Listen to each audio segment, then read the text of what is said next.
You call them foreigners. What is the definition of a foreigner?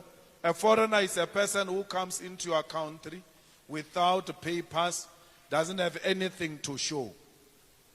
That includes you. You are foreigners because you have nothing to show. You go around claiming this is your country. Let's go outside. Show me papers that confirms you are the owner of this country. There's nothing. You don't own anything. Yet you call people foreigners. You are a foreigner yourself because you do not own. Foreigners means visitors. Visitors are people who just come empty-handed with a small bag.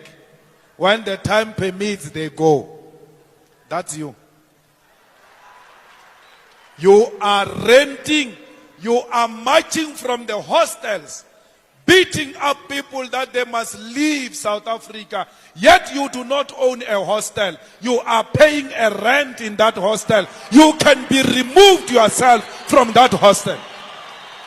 You are telling people to leave your country. You come from an apartment. You come from a flat. You come from a house. You have no paper. When you return back home after taking out Zimbabweans, the white man will be at the door showing you the way out of the rented flat, out of the rented house, out of the rented apartment.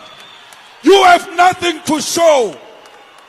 Yet you claim this is your country. You have nothing. You are defending a white man's property. This South Africa is owned by a white man. This South Africa is controlled by the white man. Don't tell me this is your country. When people are burning buildings, you are rushing, protecting them. Those are not your buildings. Those are white man's buildings. You have nothing. Stop hating on your future employers.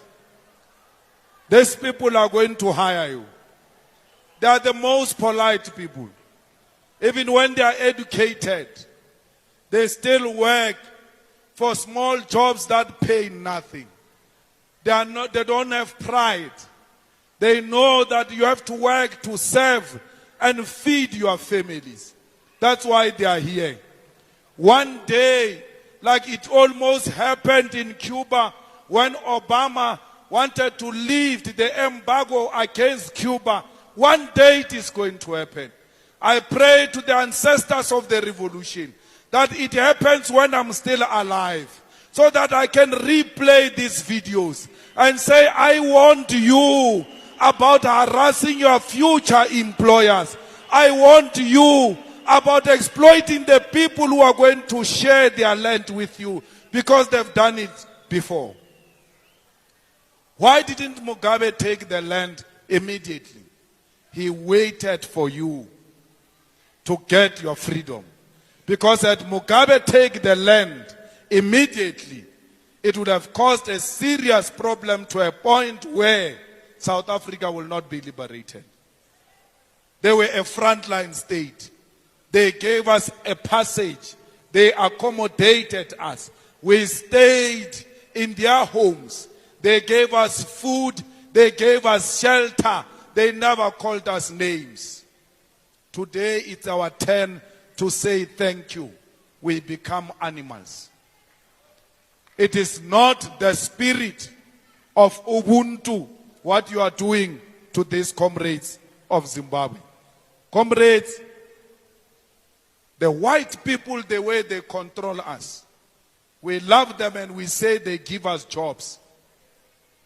But the way they've made us to hate each other, even if a Nigerian was to come here and create 100,000 jobs, you will still beat that Nigerian because you want 100,000 jobs provided by a white man.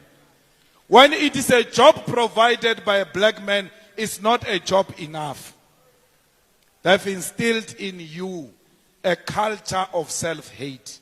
You lack confidence in black people because you are not confident yourself. So, it is not correct that all Nigerians are drug dealers. They are Nigerian drug dealers. We must find them. We must deal with them decisively. We must isolate them. We must isolate them and teach them a lesson which they will never forget, so that they don't leave South Africa to go and try it somewhere else, particularly in the African continent. We do not dispute that they are drug